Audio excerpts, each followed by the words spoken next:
how you grow. You go from one thing to the next. One isn't better than the other. It's just different. And I enjoyed it fully and completely for years.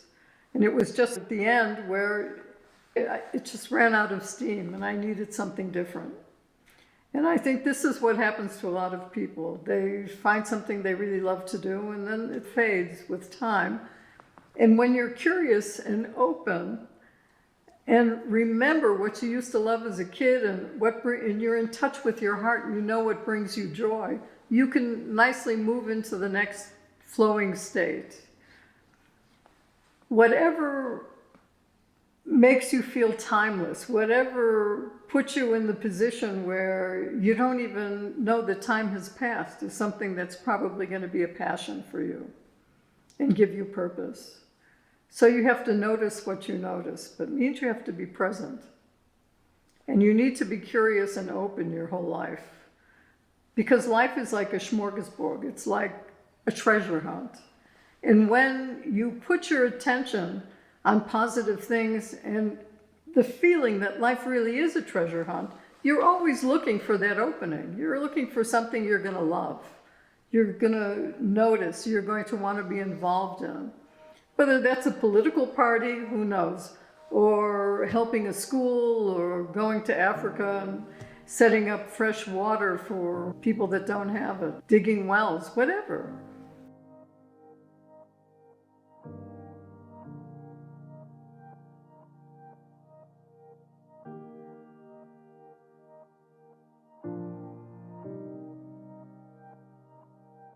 Life's big questions don't come with instructions, but they do come with clues. The Whole of Movement Purpose Lab is where we follow them together. Join a team forming this fall at ourlightnet.org/purpose. Hi, my name is Zenka Caro. I'm founder of LightNet, and my passion and purpose is to make the impossible possible. I am here today with Dr. Marion Ross. She is co-founder of Shift Your Life, and she is part of the dynamic duo that calls themselves the Shift Doctors on TikTok and more.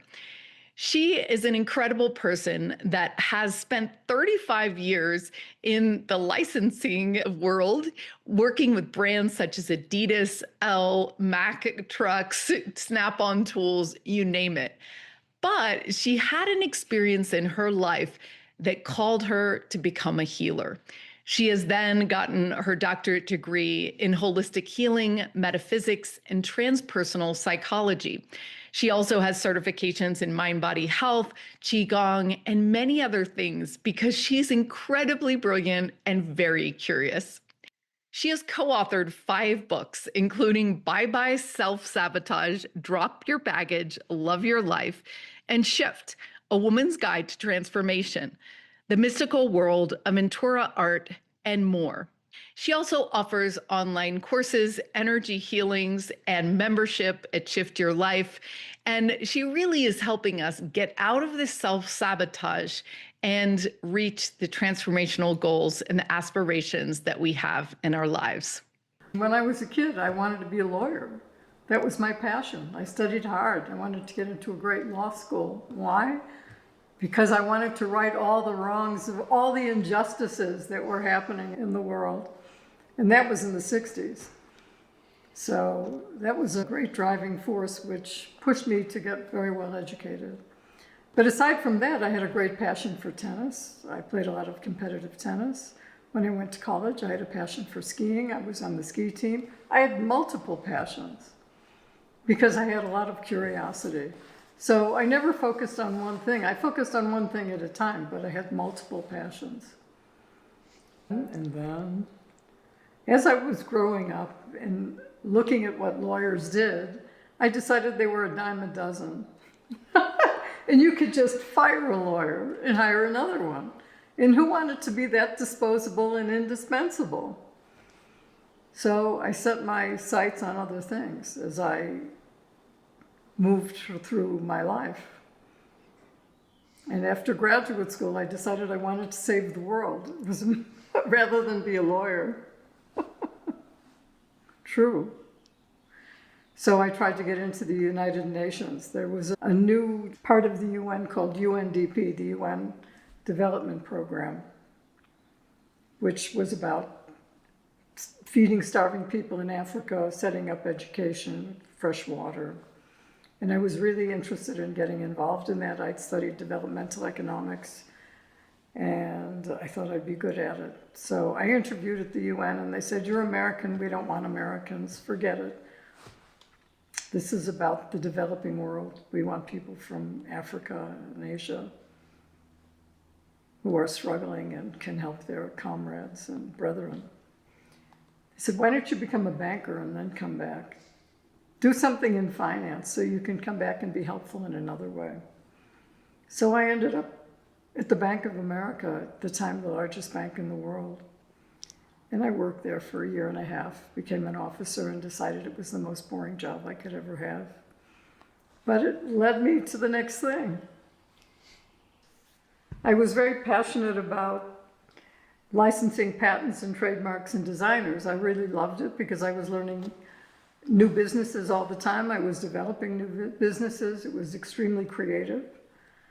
And I was meeting people all over the world. I was traveling 200,000 miles a year. It was a wonderful distraction from feeling anything. It was the perfect passion. I was developing lots of new products and lots of new brands. And I felt very successful. And then at one point, I just felt empty. I was burned out when I was in my late 40s, and I started having shoulder problems. I had a frozen shoulder. And what did that mean? Who knows? I tried Celebrex, I tried all the drugs possible, and nothing would unfreeze my shoulder.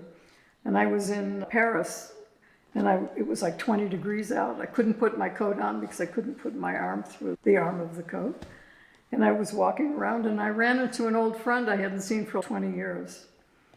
And I gave him a hug, and he said, "What kind of hug is that?" I said, "It's one when you have a frozen shoulder." And he said, "And you're not wearing your coat, it's freezing out." He said, "Look, I know you think I'm still an investment banker, but I became a healer." And I just laughed. "Sure, you became a healer."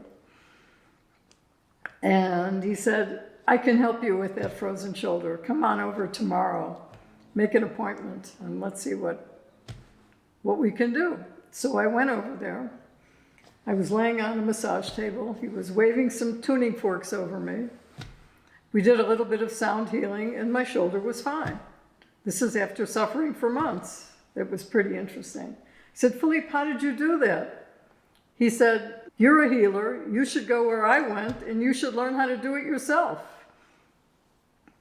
I don't want to keep healing you. You have to learn to heal yourself and understand what you've done to create the situation where your body has to tell you that it loves you so much that this is the symptom we're giving you. Wake up.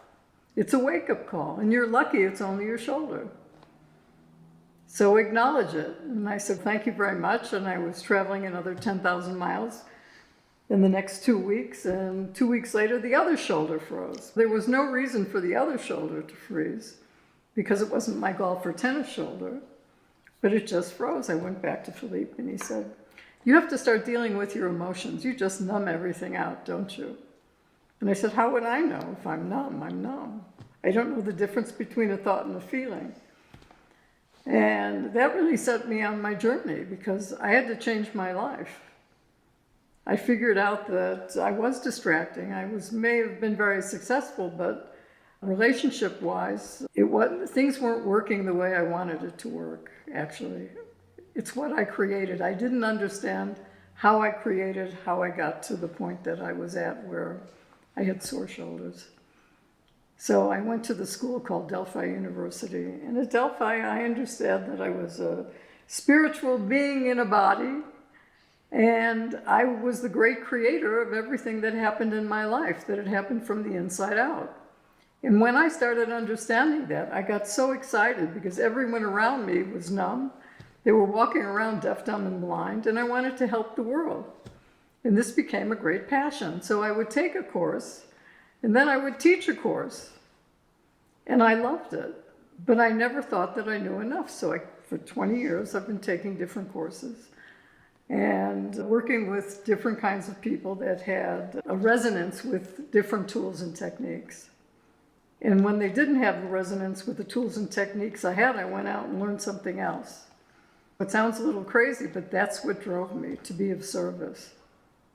And I was so lucky to be able to do that because it really filled my heart and I stopped being numb.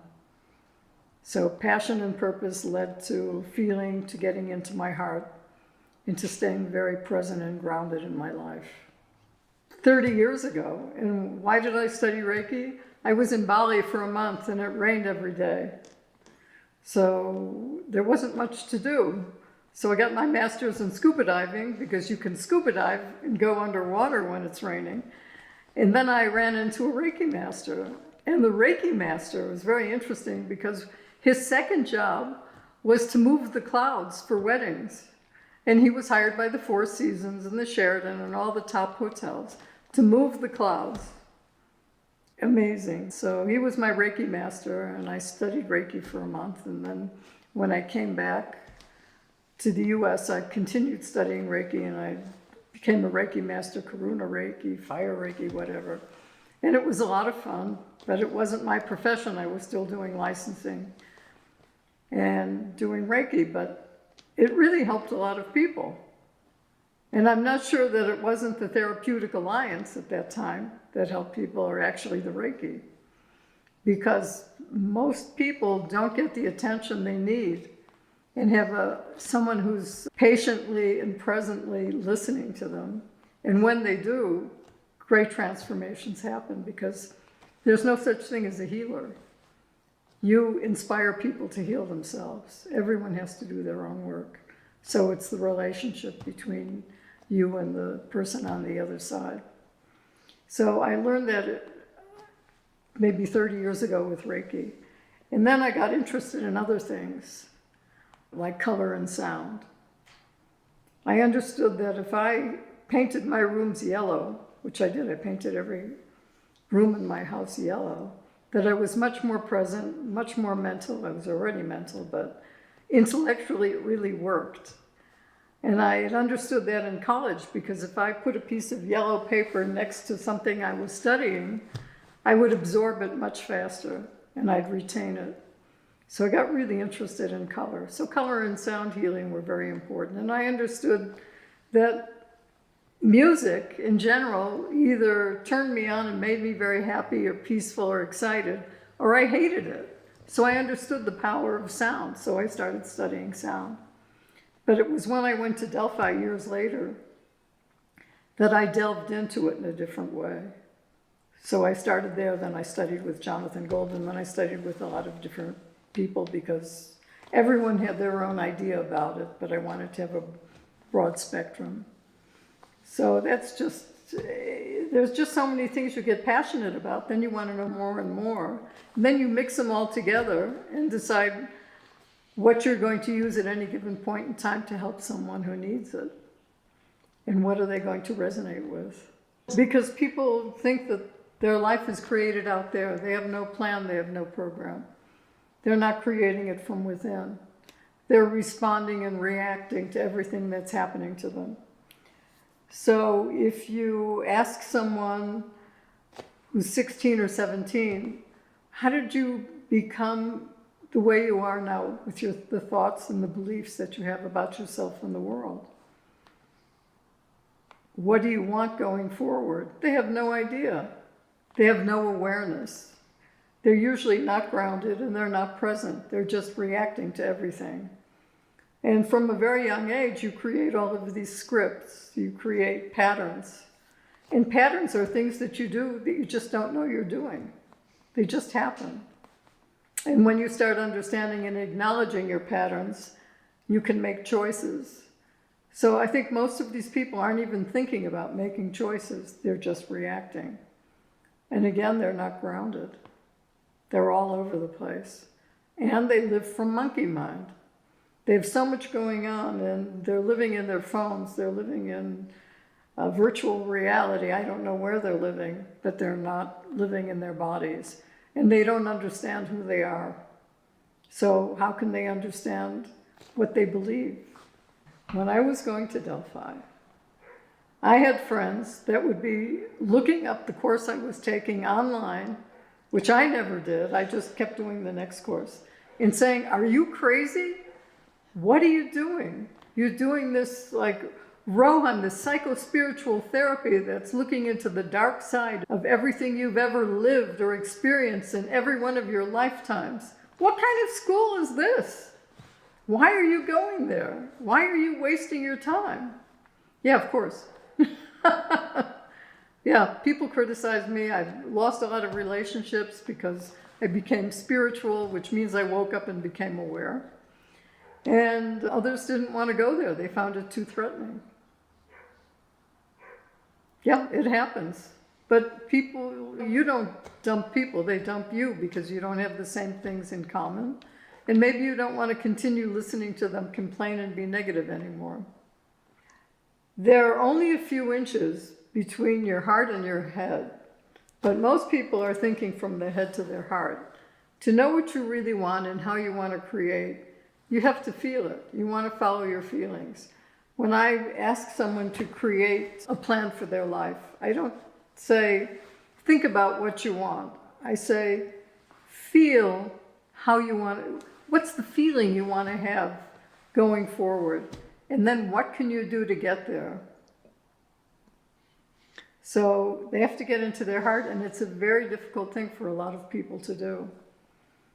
Because there has to be a proper proportion between thoughts and feelings, between your, what we call in Chinese medicine, your middle dantian, your heart area, and your brain, which is wisdom. If you have too much heart and not enough wisdom, you're going to get in trouble. And if you have too much wisdom and no heart whatsoever, like some generals and other figures in our society right now, you get in trouble too. So you have to be balanced. Well, I don't know what my passions were. I love tennis, I love golf, and I used to teach it too. Not only played it, I taught it. But I enjoyed it. I loved it. It was a passion. Your passion doesn't have to be what you do for a living. You can love painting and not be a professional painter. You can just paint and be very successful and maybe sell something, but it doesn't have to be the way you make a living. So passion could be sprinklings of a lot of different things around what you're doing for work. There's no question.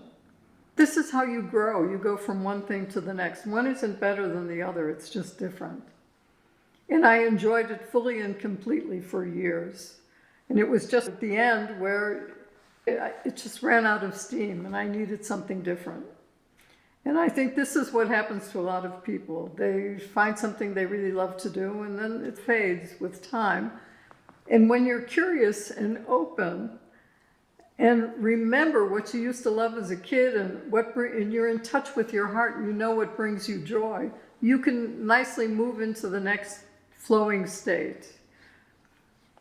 Whatever makes you feel timeless, whatever puts you in the position where you don't even know that time has passed, is something that's probably going to be a passion for you and give you purpose. So you have to notice what you notice, but it means you have to be present. And you need to be curious and open your whole life. Because life is like a smorgasbord, it's a treasure hunt. And when you put your attention on positive things and the feeling that life really is a treasure hunt, you're always looking for that opening. You're looking for something you're going to love. You're going to notice, you're going to want to be involved in. Whether that's a political party, who knows, or helping a school, or going to Africa and setting up fresh water for people that don't have it, digging wells, whatever. When you're open to it and when you talk to a lot of people and read about things, you get excited. It's about following that excitement and dumping the negativity in your life. So you get what you focus on, and the more you focus on it, the more you get. Your energy goes where your attention flows. So as long as people are attentive and their intent is to live a life of passion, which not everyone's intent is, they'll get there. But it has to come from the heart, not the head. For people that aren't feeling successful on the road to their true passion, I would say, first of all, get grounded. Understand what you want. Understand your beliefs about yourself, your beliefs about others, and what's possible for you to do. Make a list of your gifts and abilities, or what you perceive as your gifts and abilities. And then feel how you can best accomplish anything in life using those gifts and abilities.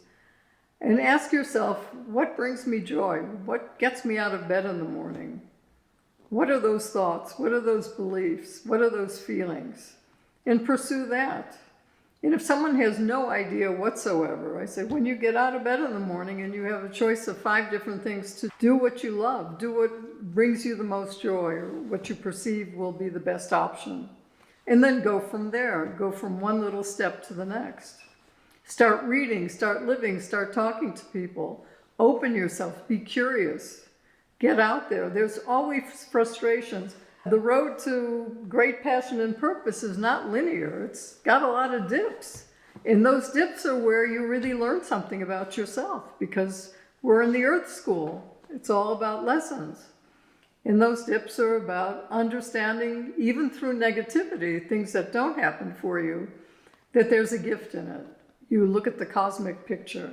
What am I learning at this point? What do I need to adjust? Am I having synchronicities in a negative way or in a positive way? You have to learn to read the signposts, which means you have to awaken your awareness, very important, and be the observer of your thoughts and emotions. So if things aren't working out for you, what's your attitude? Why aren't they working out? What are you feeling about this? Where are those feelings taking you? Can you say cancel to the thoughts that are creating those feelings and turning them around into positive emotions?